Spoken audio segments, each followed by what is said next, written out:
Hello guys and girls, which should be like 4% of you. Welcome back to another video. Now, since my video about the European elections in 2024 got more views than I expected, I thought, hey, maybe I should also make a video about the actual parliament in many of these European countries to see if that's interesting for my American and European viewers. I know most of you are American based on statistics and what videos I have been making myself, but here we are. We're going to talk about some of the biggest and most important countries in Europe and their current parliament, and you may imagine what sort of governments that they are able to form from that. So, of course, Germany is the biggest and most important country in the EU, the biggest economy in Europe. And what you see here is 6 different parties. On the far left you have the Linke, which is the old DDR Communist Party. Then you have the Social Democrats, the Greens, the Free Democratic Party, and on the right the CDU, CSU Union, and the AFD. Now, the AFD has been subject to a cordon sanitaire, which means that no other parties have wanted to cooperate with them before, but that might start to crack as they are now showing like 20% in the polls in the recent surveys. But the current government, led by Olaf Scholz, is the Social Democrats, along with the FDP, which are economically liberal, and the Greens, which are Greens. And it's not a very stable coalition, and it's not very popular, so it will be interesting to see how this develops as we go on to the EU election in 24 and then the German election again in 25. Now, the UK is quite straightforward. They have a two-party system just like the United States, but unlike the United States, they have actually more than 2 parties represented in their Congress, or the lower house. I'm just going to take the lower houses in this video, because if I also added upper houses, there will be so many different ways these countries actually elect their upper houses. Like Italy does it the same way as the lower house, and then you have France, which is a complete shit show, and a couple of other different ones like the United Kingdom, where you have the House of Lords. So I'll just take the lower houses. But yeah, in the 2019 election, the Conservatives, led by Boris Johnson, achieved a huge majority, which they are now sort of starting to lose a little bit because of the unpopular administration.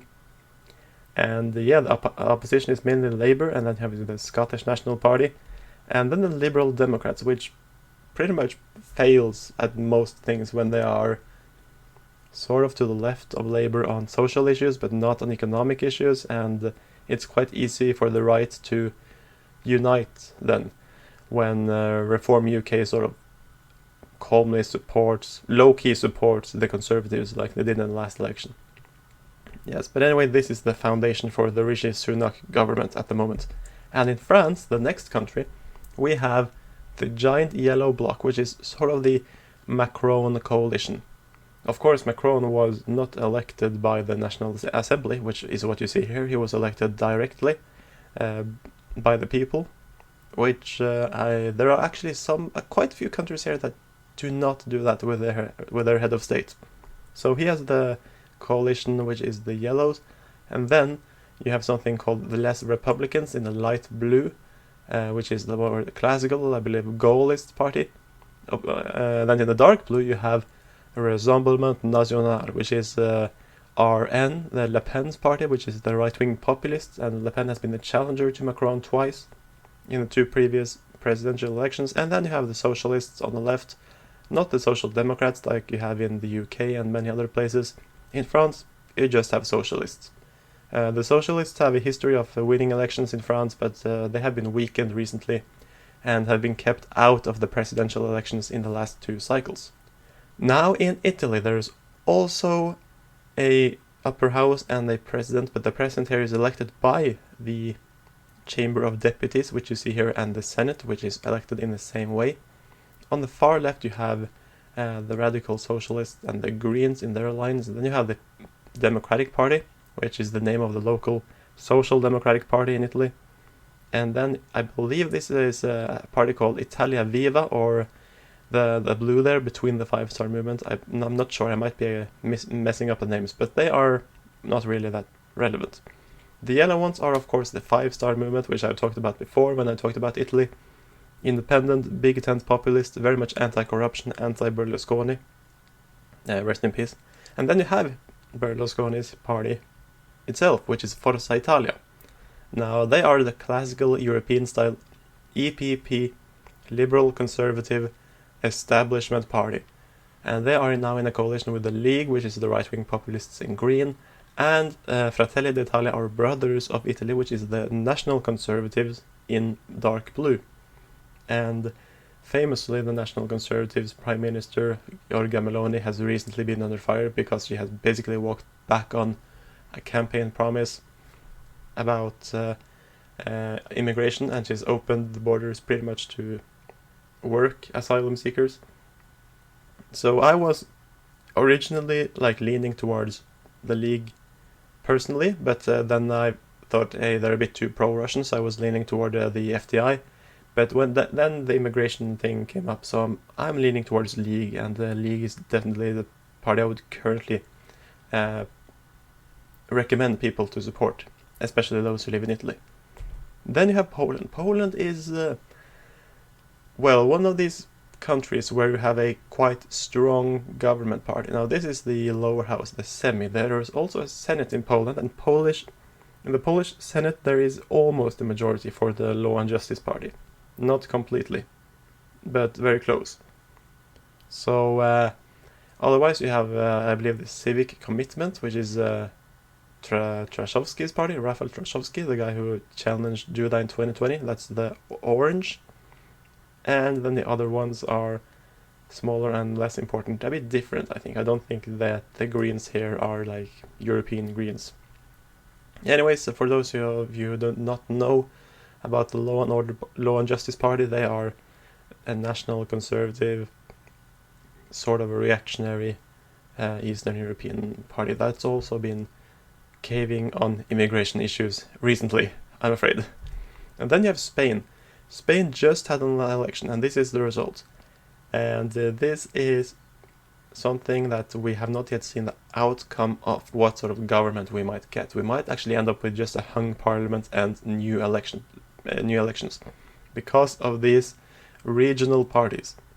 You have the PP, the traditional liberal conservatives in blue, then you have the socialists in red, and then you have the far left in pink, and then the right-wing party Vox in green, which Vox is they're a member of the ECR, Law and Justice and Fratelli d'Italia, and the National Conservatives, just the Tories of Britain, they were a member of the ECR as well. So we will see what kind of government Spain gets from this. And then I actually added Hungary, because I find Hungary really interesting. The government there has been steadily growing in support, and it's really unusual. If you live in America, that the governing party is just growing and growing and growing for each election, and growing in popularity. But that's what's happening in Hungary. And I think it is because Hungarians, they look around them in Europe and look what they see there. People marching half nude in pride parades, being overrun by mass migration. And then they look at Hungary, where everything is peaceful and harmony, and they're thinking, hey, this isn't so bad, I like this way. And then they just vote for the status quo, which is the National Conservative Party, Fidesz, led by Viktor Orban, the Prime Minister. And they have, I believe this is their biggest parliamentary majority in all of history.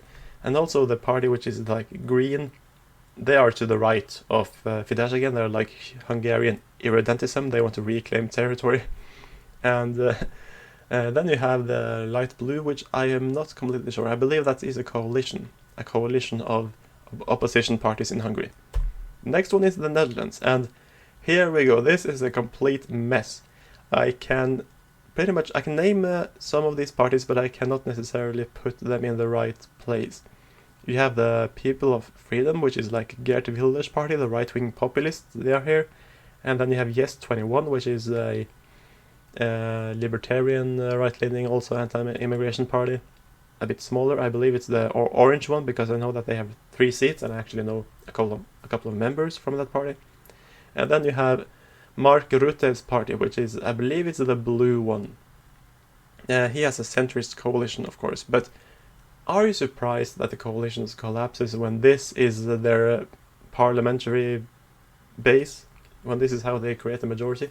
Like, Holland has no electoral threshold. You can get 1%, and yay, you're in parliament. And this is like one of the reasons why the Weimar Republic failed, why Germany lost its democracy and the funny mustache man came to power. So I'm not surprised. I don't know how they can have so much stability when this is how they elect their members of parliament. Now Denmark is a bit different. There is also a lot of strange parties in Denmark, but here they do have an electoral threshold, and it is 2%. So 2% and you are in parliament. And you have, of course, the Social Democrats, which are quite big. Then you have some Greens and some leftists to their left. And then you have a party called Venstre, which is, it basically says left, but it is not left-wing as in Europe. It is more of a liberal, conservative, EPP establishment party. And then you have the Moderates, which is led by the former Prime Minister Lars Løkke Rasmussen. And they are in opposition, I believe. The current Prime Minister is Mette Frederiksen of the Social Democrats. But then, to the right, you have, I believe, 4 or 5 parties, depending on how you count. You have the Conservatives, the Danish Conservatives, led by Søren Pape Poulsen. Then you have the Denmark Democrats, which is basically like the Sweden Democrats, it's just for Denmark and just smaller. And then you have the Danish People's Party, which has been around for some time and are quite well known. And then you have the New Right, which are national conservative. And I know that at least economically, the Danish People's Party is quite to the left, while the New Right is very conservative, very much low taxes, low regulations. And speaking about the Danish Parliament, this is one of the members. His name is Mikkel Bjørn Sørensen. I am just mentioning him because I met him personally and there is no other reason whatsoever. And there are some parties here. I can't name all the parties in Denmark. Come on. I have to go on to Sweden. Okay, so now we are in Sweden. We're almost finished. Yeah, well, Sweden is, they have an electoral threshold of 4, so here it's much easier to keep track of the parties. On the far left, in the red color, you have the leftists, the socialists, radicals, whatever you call it. Then you have the Social Democrats, led by former Prime Minister Magdalena Andersson. Then you have, I believe, the Greens and the Centre Party. The Centre Party was previously part of the right-wing bloc, or the centre-right bloc, named the Alliance, and then the Greens have always been with the Social Democrats. And then you have the government, which is the Liberals, which is the Liberal Party, typical liberal European party. Then you have the Moderates, which is the Liberal Conservatives, again part of the EPP group, same as Forza Italia and Partido Popular in Spain. And then you have the Christian Democrats, which are more conservative and also somewhat anti-mass immigration and have some actually Christian values, and they are more conservative than moderates. But then you have the Sweden Democrats, which are the sort of conservative or national conservative party that certainly has some anti-immigration platforms in them, and they have been steadily growing as violence and disruption of peace have just been increasing in Sweden, and they are currently the supporting party of the government, which is consisting of the 3 parties in blue here, the Liberals, the Moderates and the Christian Democrats. So the Sweden Democrats are basically supporting the government because the Liberals did not want to go into the government with the Sweden Democrats, and since they were relying on the Liberals to get the majority, this was how they did it. And the Sweden Democrats basically had a few demands about like reducing immigration, betting on nuclear power, and pretty much common sense demands. But the Liberals, they're not really a party of the common sense, so they are fighting it. But we will see how the government is doing. And while we're talking about the Swedish parliament, this is one of the members, Mattias Karlsson. There is no reason I'm mentioning him whatsoever, except from that I met him and know him personally. And the last country on the list is Norway. Norway is pretty much like Sweden. It has a electoral threshold of 4%. So you might be surprised when you see parties here with 3 seats and 1 seat, but I will explain everything. On the far left you have a party called the Red, which is like revolutionary socialist, basically a communist party, and they are not in government. Then you have the socialist left, which is a socialist party. They are supporting the current government. And then you have the current government, which is the Social Democrats or Labour, and the Centre Party, which is like the big green up there in the middle. They are the government. And then you have the Greens. They have 3 seats, small seats there. And then you have the Liberals, which are like darker green with 8 seats. And the Christian People's Party, which unlike the Christian Democrats in Sweden, is basically a mixture of Christian and socialist. They are not really taking a stand on LGBT issues. They are pro mass immigration, pro everything that makes your life more miserable. And then there is a small dot, the orange one is a patient focus party. It's a regional list, and because it is a regional list, it was able to get into parliament on its own, basically with only less than 5,000 votes from one of Norway's most uninhabited outposts. And then you have on the right wing, you have the Høyre, the Conservatives, which is the liberal conservative again, that part of that family. And then you have the Progress Party, which are often mistaken for being right-wing populist, but they're really not. They are economically liberal, they are soft libertarian, and they have some nationalist stances like reducing immigration, and otherwise they're just really a anti-tax, anti-paying party. They are pro-car, pro the working class, and arguably would compete for the same voters as the Labour. And that is it. I've now been talking about every nation in Europe. Well, maybe a third. But anyway, that's enough. So if you've watched this far, thank you so much for watching, and I'll see you next time.